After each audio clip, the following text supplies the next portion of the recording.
Hi and welcome to my new oil painting demo, and on this bison painting I've really changed things a lot. The actual reference photo showed the bison in its natural colours in daylight, so I took that photograph and then I coupled it and merged it together with one of a blue, more surreal background with the Milky Way, and then I changed the actual colour of the bison. I've got a video showing exactly how I did that in Photoshop for all of you that want to see how you can actually put backgrounds in and change colours and all that type of thing.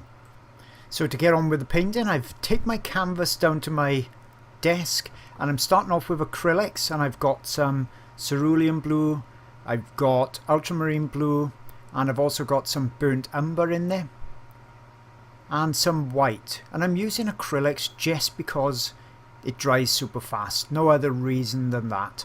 And I'm doing it flat. I don't need to really put the board up vertically when I'm doing this. I like to paint vertically when I'm doing the oil paints, just because it allows me to sit back and look at it from a distance and actually to judge the positionings and things much more easily. So acrylics are out in just a normal tub. It doesn't need to be toned or anything. It's just got other paints in there from all over the years. So I'm just going to tone it a blue colour. And the reason being is that, you know, it's very difficult to judge the tones on something that's a white surface to start with. And also it'll take me a lot more layers to get rid of that white if I just go in with oil paints on a white surface. So, you know, there's a couple of reasons why it's much easier and more beneficial to tone the canvas. And I'm going to take it a level further again, so rather than just do a flat tone, I'm actually going to paint in with acrylics, you know, some of the main elements, as you're going to see. And that once again is going to give me a nice map to follow, just like I do in all my other paintings. It's going to make everything much easier to actually assess, and you know, I love making things easier, not only for you guys to follow but also for myself, because you've got the best chance then of getting things much more accurate and correct. So by toning everything blue and then adjusting it to actually get some of those elements in as well, it's going to give me a nice thing that I can follow on top of. So with acrylics you need to be fairly fast. I'm finding I'm using more paints than I expected because I'm mixing those colours, so I'm running out a little bit, just adding some more. But you know, you've got a good 10 minutes or so before it's going to really start to tack up. So you don't have to rush too much, but you can't go dawdling around like I would do with oils. And if you wanted to do this part in oils, that's fine. If you use alkyd oils, it'd be dry by the next day. But I wanted to get on with this quite quickly and dry it quickly, hence using the acrylics. So now I'm going to just spread this over, paint it on, and adjust some of the colours then to give us that nice map to follow. So just generally getting the dark areas in first. I want to keep everything fairly wet because I want to blend it a little bit. So as I said, I'm not going to be hanging around doing this. And then starting with the lighter tones, and then as long as it's still dry I can blend those together.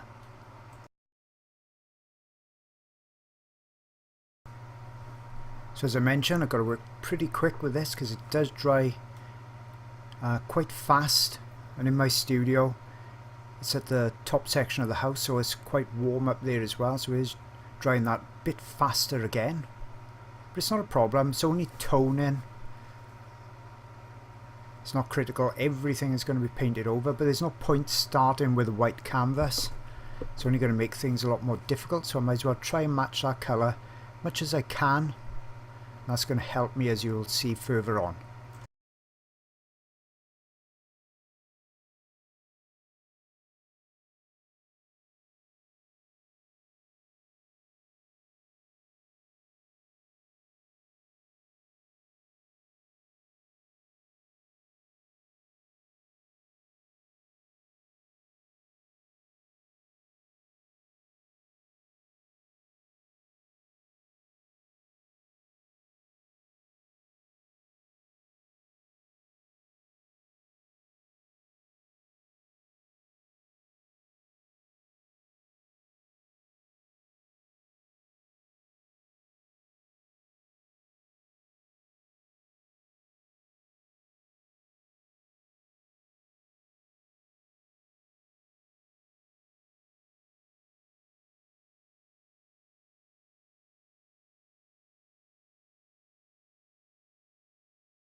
So that's it, almost completed.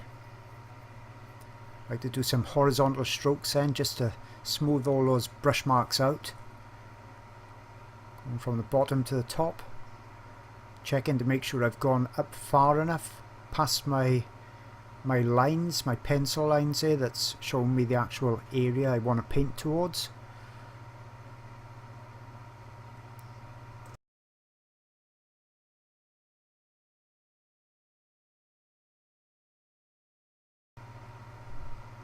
Then I'm just speeding up the process with a standard hairdryer.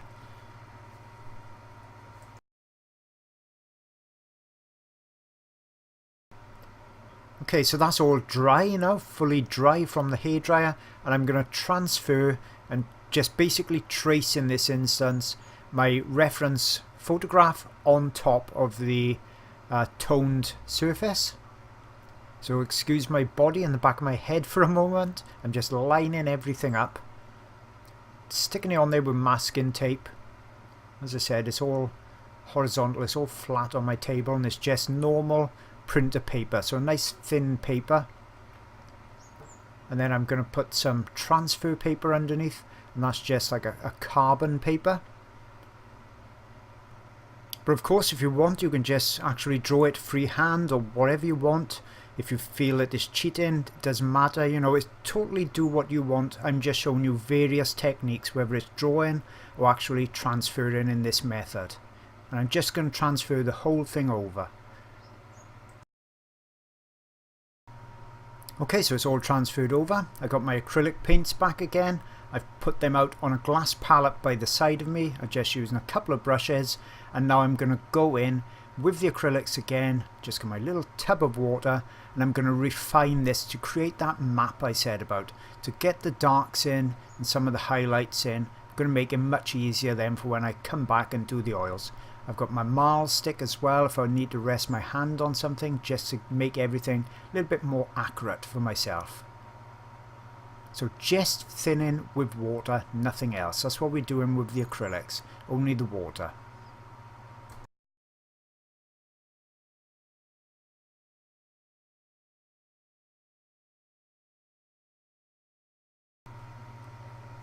So doing this part is quite fast. Obviously, as you know, I'm just doing that blocking in, so I'm starting with the real darks first.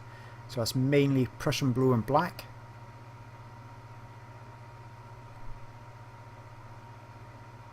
So the actual tonal area is kind of acting as the mid-tone now, the toned blue canvas. So it's kind of like working on a coloured paper, which I would do with pastels, so it gives you that advantage then of being able to see the darks and the lights more easily. You see I'm still going in the general fur direction because sometimes brush marks will show up.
And you can see how doing this is giving me that sense of depth already. Going a bit lighter and not as blue on the back. So more cerulean blue, a little bit of that brown, lots more white. It's much more opaque then, it covers that bit more readily.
And when acrylic dries, it goes very matte, which I like because I like the matte colours of pastels. But the trouble with the acrylic is when it goes matte, it also goes dull.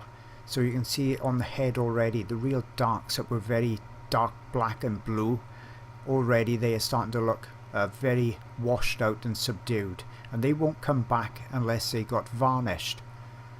So that's why I much prefer oils over acrylics. And the acrylic brand I'm using is one of the best brands, so don't think it's because it's a cheap brand, it's just the nature of acrylic. And that's where, as I said, I'd rather oils and pastels because they really keep that vibrant look. You don't have to keep adjusting with those. With acrylics, you find the next day you varnish over it and perhaps the colours are not exactly as you thought they were, and you keep adjusting all the time. It's like you're chasing yourself with it.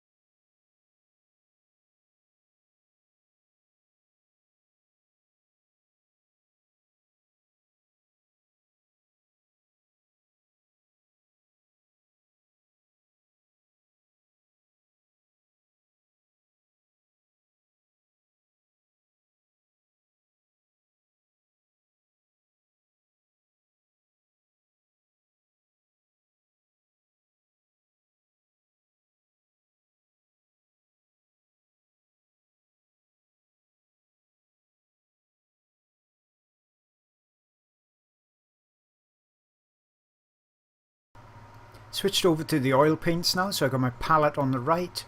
The painting is taped to my drawing board, as you can see. I've zoomed quite a bit back so you can actually see my palette as well. Paints that are on there, I'm just touching into burnt umber. Next on the right then is Prussian blue. Far right in that corner is lamp black, and then I've got ultramarine blue, cerulean blue and two whites. And you saw then I mixed up a paint mixes, so the mixes are going to be in the blue range all the time, so I'll be dipping into the Prussian, the ultramarine and the cerulean, and I'll be using that burnt umber to deaden that mix down. Now you saw just then I put a little dab of paint actually on a white stick or white piece of paper, and you'll see me do that in most of my other oil videos as well, and I'm judging the colour. I've got a screen to the left of me, a big TV screen, and that's where I'm painting from, so I can get more accurate colours. They look just like they do when I actually did them on Photoshop then, because when you print them out sometimes the colours can actually shift quite a bit. So I'm just making up a blend, a mix, and as I've said in my other videos, it's pointless me telling you that it's a 1/10 of Prussian blue, an 1/8 of cerulean blue and a little bit of ultramarine blue and 25% white, because you just can't follow that type of thing. So you've got to learn the colour mixing. I've shown more about that on other videos. because it's got to be much more intuitive for you to do that and then follow the techniques. All these videos show you the techniques that I'm doing so you can really apply it in your own work. So you can see I'm using some of that burnt sienna again just to deaden that mix down. It's neutralising the blue, giving more of a greeny tone to it. And I'm just going to carry on now and start to block in this background. The only thinners I'm using for the whole painting at this stage at least is just odourless paint thinners. Everything else is just paint coming out of the tube. I'm just thinning it with odourless thinners and nothing else at all.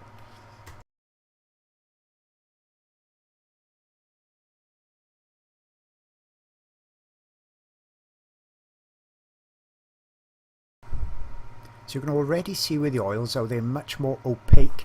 I can get a much more smoother look to them easily. They leave me plenty of time to blend as well. I'm not concerned that I'm going over the trees. I can still see quite easily the position they need to be, and they're not complex shapes. They don't have to be in exactly the right space or place.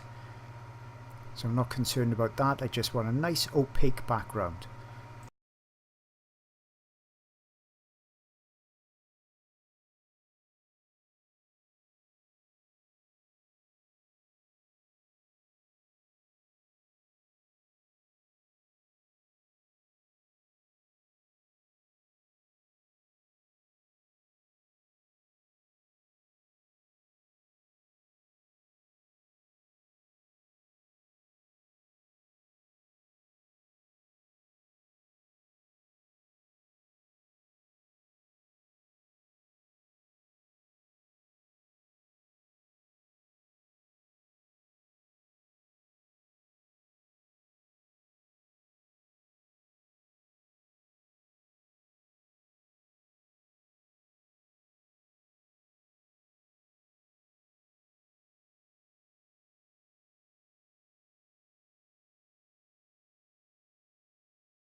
Bringing that dark in from the edges. Now the alkyd oils obviously dry much quicker than standard oils. With standard oils it can be up to a week. With alkyds it's generally 24 hours or less. So I need to be, because I'm putting a little bit of odourless thinners in there, that speeds up the drying a bit more. And so I don't want to wait too long. I want to make sure this background is completed within an hour or so, so that I've still got plenty of time for blending, or even 30 minutes perhaps. But I've got plenty of time to do that. But after that time, the alkyd oils start to tack up a bit. And then best thing to do then is to leave it dry completely till the next morning.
So just scrubbing it in, keeping it nice and smooth, but I don't mind some brush strokes in there. I don't particularly want it to be like an airbrush background with oils. I like to, make it show that it is an oil painting. So I do like to leave some brush strokes in, but they're all varied. I don't want brush strokes that's all in exactly the same direction or all uniform. Coming a bit darker down this central section. And this background is going to need a couple of layers until it's finished.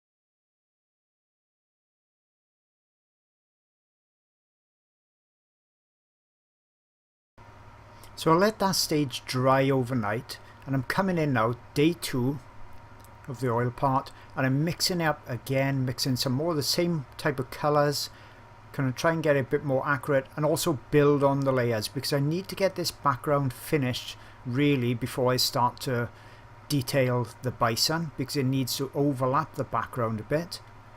You know, I can get away with some of it, but it's much easier to work in layers and work from the background forwards. So I'm just doing the same type of thing again. Second layer will all look much more opaque, and I can refine it that bit more with more accurate colours.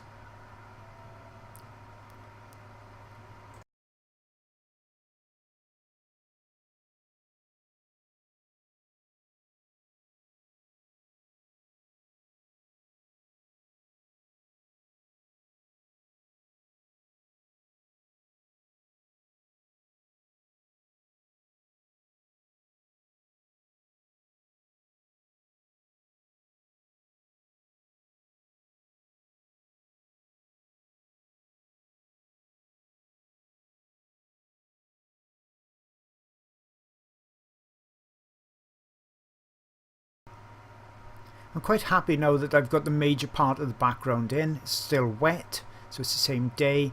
So what I'm going to do now is so I can judge those tones, the lightness and darkness of the background more accurately. I'm getting some of the darks in on the bison, and for the darks I'm using mainly Prussian blue and a small amount of black in there as well. Now Prussian blue is very, very dark, almost black, but it's transparent. So that's where this acrylic underpainting now is really coming into its own. If I was using just the white of the canvas, then you would see through this and all you would see would be a very, very vibrant blue. It wouldn't look black at all. So I'm just going to go around because there's many, many more layers on the bison and the background to do. So you're going to see plenty of details and plenty of brushwork further on in the video at real-time speed. So this blocking in is where we can all save a little bit of time, and you'll see me block it in. It all come together much more quickly if I speed it back up. Now I'm putting this dark in, and because it's oil, it's going to stay dark.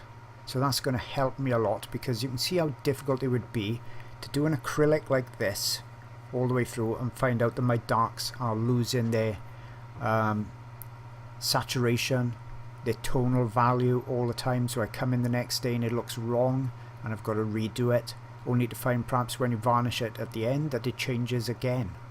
So oils are much more stable as far as looking at your painting from one day to another and judging it. They keep their vibrancy, they keep their tonal values. Lot sync oils are more difficult, but they're much, much easier in my opinion than acrylics.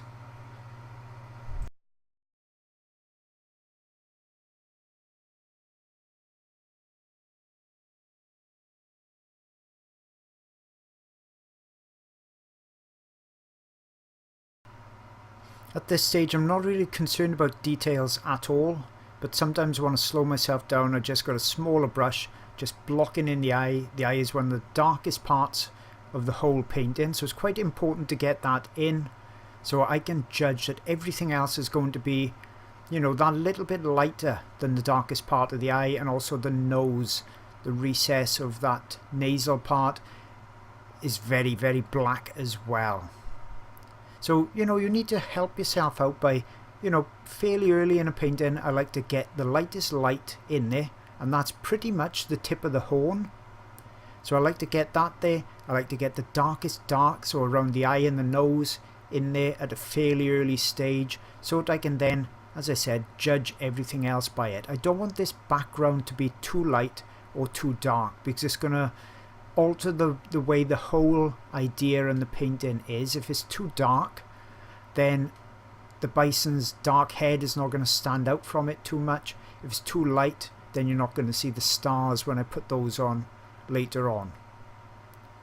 So I'm always looking and thinking about this value scale. There's only so dark you can go and only so light you can go.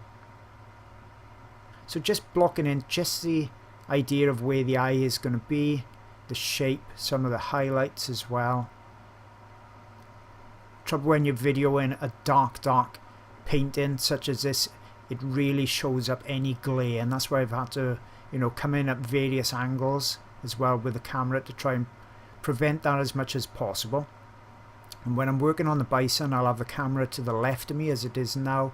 When I'm doing the background, I'll pop it over and set it up to the right of me. So you're going to see, you know, lots of camera changes, but hopefully it'll be much more beneficial and you'll be able to see a lot more of the details coming out there without too much glare from this oil paint.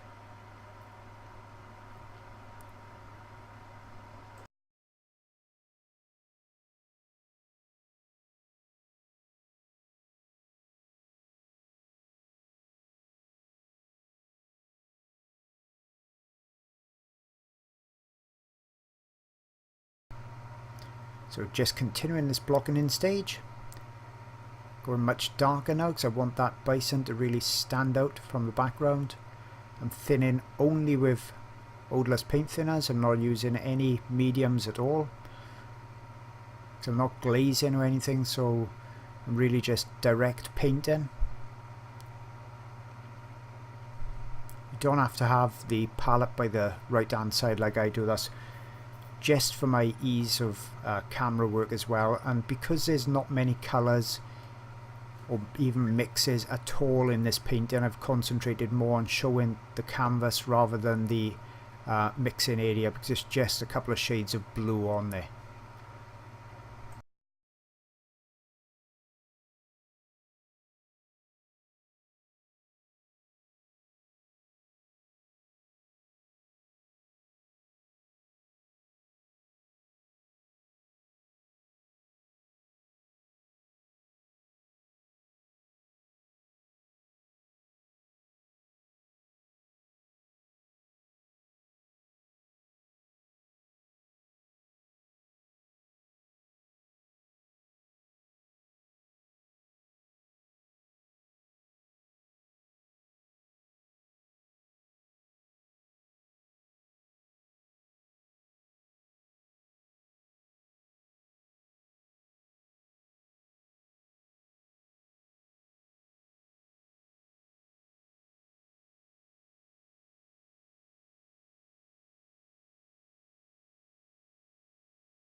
So just blocking in that belly part of the bison and the shoulder foreleg area as well.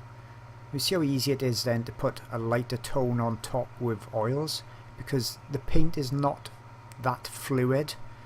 It's quite a thick paint I'm using. I've not thinned it down much at all. Using the same brush for most of the work. Just making that mix a little bit browner. So I added some of that burnt umber in there, and because it's blue as well, it's still giving it a bit of a green tinge, which is just what I want. So I can more accurately now put in this the colours of the body. I'm not worried that I'm, you know, going over my acrylic underpainting, because that was just to serve a purpose of giving me that map, as I've said, and to be nice and opaque on there as well.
Okay, so new day again. Everything's dry again. Getting back on with the background. Need to get, you know, the background is really quite a bit of a star, so to speak, of the painting. It's one of the things that really interested me in it. It's something different for me as well. So I want to spend enough time on that section. So I've made up my dark blue, my mid blue, and my light blue, using those same colour mixes again. It's going on much more opaque with each layer and more accurate. And this time now I can start to look at doing the clouds as well, and that Milky Way on there. I won't be doing the stars till pretty close to the end of the painting, because I need a different technique for that, and I need a dry background for it as well. So going to do the same process again. I know it may seem a little bit boring, but it's really the best way to build up these oils. Some of the colours, as I said, are quite transparent, so you need a couple of layers. I'm just going to use pretty much crisscross strokes, because then they'll all blend together nicely.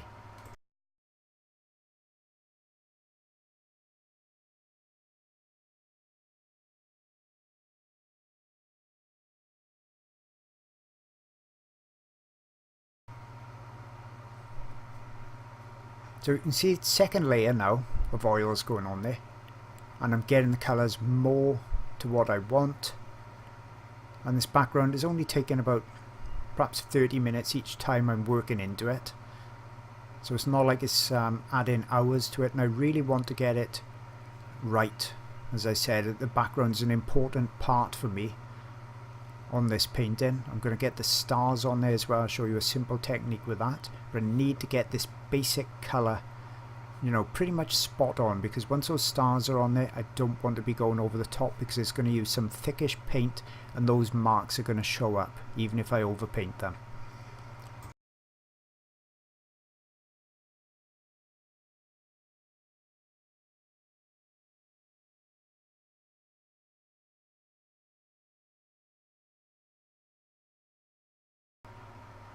Okay, back down to normal speed, and what I've done now, I've put the camera over on the right hand side so we can concentrate on this background, and I'm using a new brush for me. It's from Rosemary & Co, and it's called a Mundy mop brush, and I'm using 1/2 inch as my larger brush, and then smaller and smaller brushes as well, and I'm using them going into dry paint. So I've got my lightest colour of my blues, I put some white in there, and I'm just using this in a dabbing motion to create the clouds and bits of the Milky Way as well. Now you don't want this brush wet, so if you're using thinners with it, it's all going to go quite wet, and you're not going to get this soft blended appearance that I'm getting for these clouds. So the background is all still wet, and as I said, I'm using a dry paint. So dry paint means it's as it comes out of the tube. There's no thinners added to it.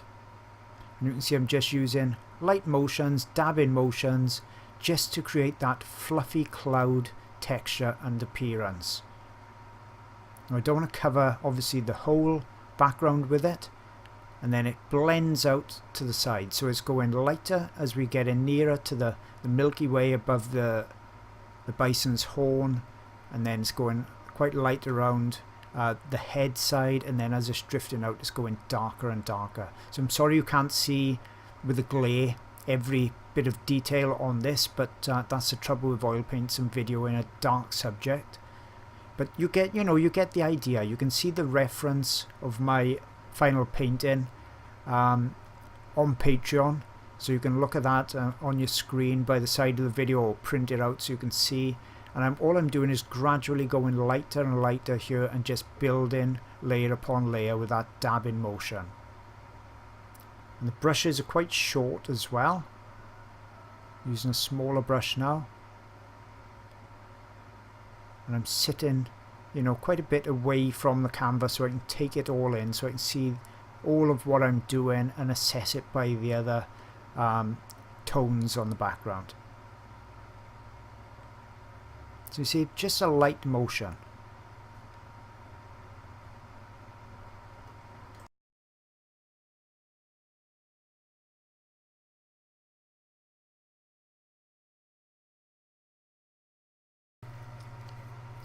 So I've lightened the mix up a lot now, using those mop brushes of different sizes just to tap in the clouds. No thinners. This is just a straight mixed thick paint, and that's what you want with these mop brushes. Don't want thin runny paint, it's not going to work that way. I'm just building up the lighter tones. Lighter on this Milky Way part, and the surrounding clouds just around it.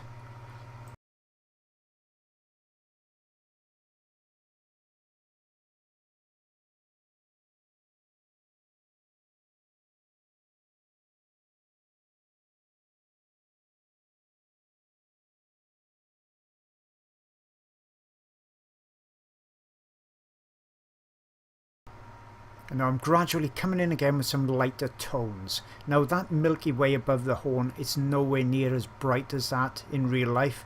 That's the trouble with cameras. When using cameras that don't cost many thousands of pounds, then the colour range it can pick up, the tonal range, is not like you get in the movie. So that white area is too white. So refer to my reference on that, because all the rest, the actual bison and the rest of the blue, is pretty much spot on, as you can see with the colour of my hand and my arm. So that's all pretty right, but that white area is way too white. But I'm just going a bit lighter now, just increasing the brightness on some of those cloudy areas. Still using those mop brushes.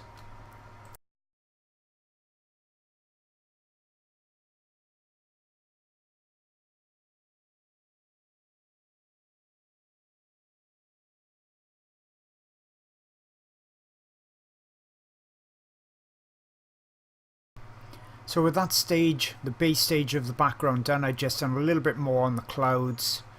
And what I've done then is concentrated more now on the bison. So I've added a bit more of that burnt umber into the blue mixes, and I'm just getting the underlayer in. So just, pretty much as what I've done on the background, building layers. That's what I'm going to do with the bison now. Start to build those layers, so the actual furry part of the shoulder area I'm working on now has got that little bit more burnt umber in there. And I'm reserving the highlights. Don't forget there's going to be lots. If you look at the reference photograph and the finished painting photograph, then you can see there's going to be lots and lots of highlights actually on here. But remember, as I say in most of my videos, if we go too light on the underlayers, then the highlights are not going to show up on top. You need to have the darkness underneath to make those highlights zing. Otherwise they're all going to blend together. It's a real novice mistake not to go dark enough. on the earlier stages of the painting, and then if when the highlight goes on, it doesn't really show up because it's too light underneath. So I'm just using a standard bristle brush for pretty much all of the painting. If you're interested in the type of brushes I'm using, they're Rosemary & Co. And if you go on the Rosemary & Co. website and just type in Jason Morgan, you'll see all the brushes I generally use for all of my wildlife oil paintings. And I'd recommend those brushes just because they're superb quality at a very, very, very reasonable price, and she ships them worldwide. And they're the type of brushes that I've used from pretty much day one. But, you know, feel free to use any type of brushes. I'm not promoting it because I don't earn a penny from selling those brushes. They got my name on them just because it's really easy for me to say on a video like this, if you want to see the sizes of brushes I'm using, just pop over to that site and they're all there in nice neat packs, so you can easily judge the sizes and whether they're bristle or acrylics, synthetics and all that type of thing. So you can see brushing in the fur growth direction. As the fur direction changes, so my brush strokes change.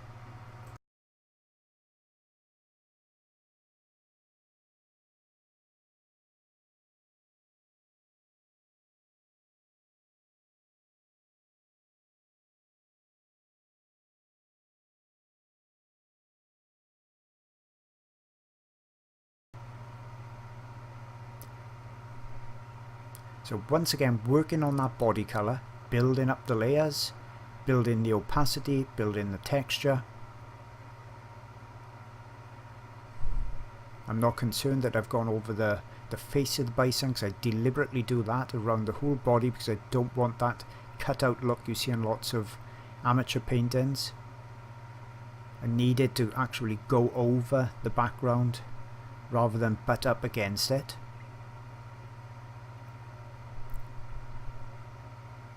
And with the back of the bison, I decided I didn't want it too lumpy. I didn't want to go too close to the top of the canvas.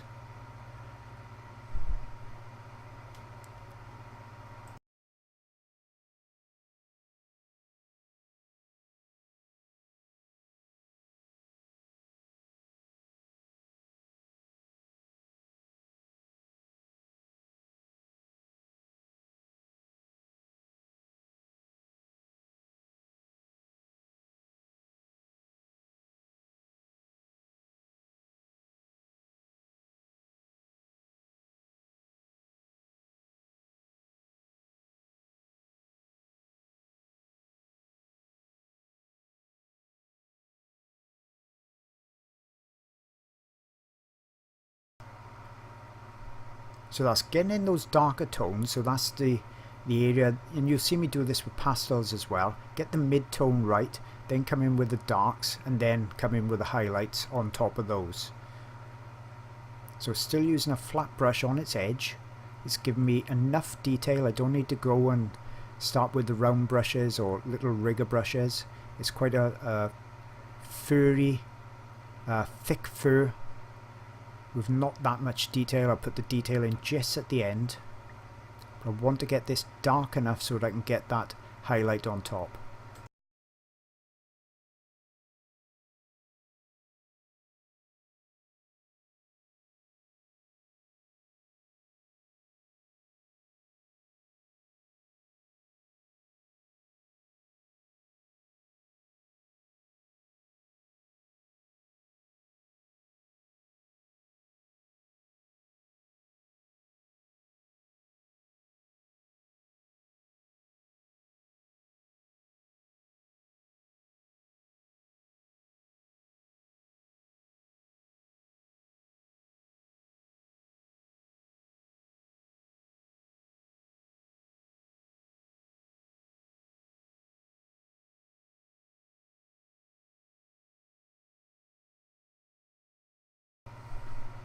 So refined the shape of the head now, so it's all looking a lot better. I can start putting these lighter tones on.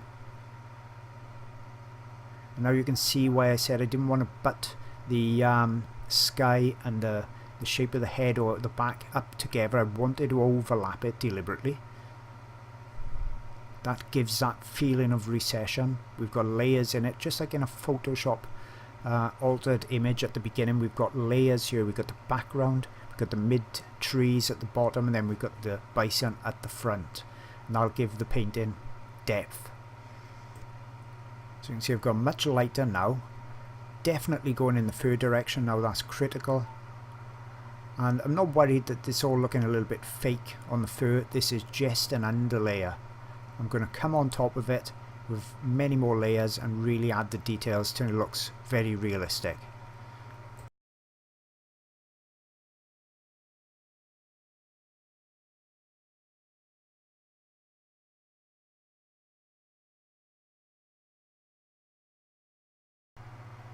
So you can see now I'm starting to get that more fur texture in. So I've slowed it back down now so you can really see how I'm doing it. The lighter mix is more cerulean blue in there and much more white. You can see I've just, created chisel edge to that flat brush. So as you've seen in virtually all my other videos probably, I just put one side of the brush through the paint, flip it over and then load the other side. And that just creates a nice sharp edge to it. So you can see I'm going in different angles, different shapes to follow the contours and to follow where the fur actually changes direction. So this is all under fur, under layers. I'm going to build many layers on top of this. So it doesn't need to look too neat yet, but I don't want to go too light again. So making sure I'm staying quite subdued and just gradually building up this fur texture and fur depth, because remember the fur has got lots of layers to create that depth, so that's what I need to do with my paints.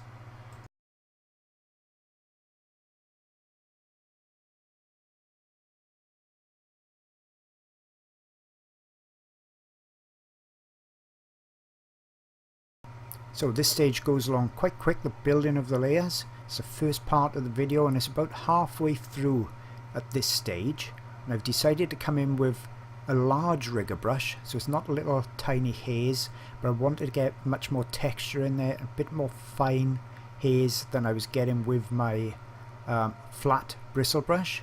So I'm coming in with this rigger, but this is still going to be pretty much an underlayer and I'm going to go on top of it again. And obviously when you do your subject and your paintings, you can go over as many times as you want and put as much detail in as you want.